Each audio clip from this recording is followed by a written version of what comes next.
मुंबईतील बांधकाम साईटवरील अपघातांची मालिका चिंताजनक ठरत आहे।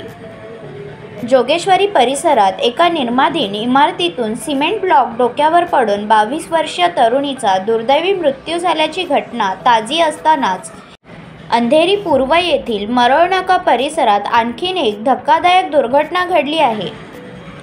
मरोळनाका मेट्रो स्टेशनखाली प्रिव्हिलॉन या विकासकाकडून सुरू असलेल्या एका बांधकाम इमारतीतून लोखंडी रॉड कोसळल्याने एका 30 वर्षीय युवकाचा जागीच मृत्यू झाला आहे।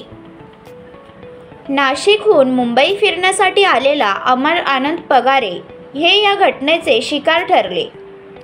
सकाळीच मुंबईत पोहोचलेल्या अमर पगारे यांचा सकाळी 11 वाजण्याच्या सुमारास मरोळनाका परिसरात बांधकाम सुरू असलेल्या इमारतीच्या 7व्या मजल्यावर पडलेल्या लोखंडी रॉडमुळे दुर्दैवी अंत झाला।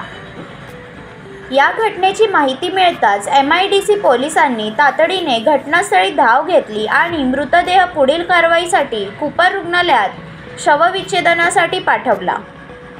या दुर्दैवी घटनेमुळे बांधकाम साईटवर पाळल्या जाणाऱ्या सुरक्षा नियमांवर गंभीर प्रश्नचिन्ह उभे राहिले आहे। मुंबईत बांधकाम इमारतीतून दगड किंवा लोखंडी रॉड पडून नागरिकांचे मृत्यू होण्याच्या सातत्याने घडणाऱ्या दुर्दैवी घटनांमुळे गुन्हेगारी, अपघात किंवा बॉम्बस्फोटमुळे असुरक्षित वाटणारी ही महानगरी आता उंच इमारतींच्या बांधकामामुळेही अधिक असुरक्षित बनल्याची भावना सामान्य नागरिकांमध्ये निर्माण झाली आहे।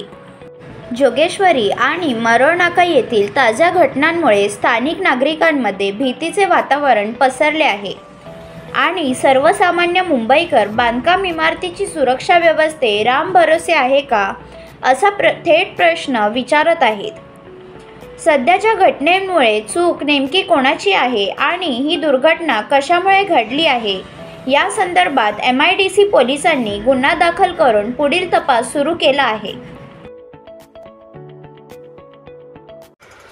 नवीन घडामोडी पाहण्यासाठी आजच आम्ही मुंबईकर 24 तासला लाईक करा, सबस्क्राईब करा आणि अपडेट रहा।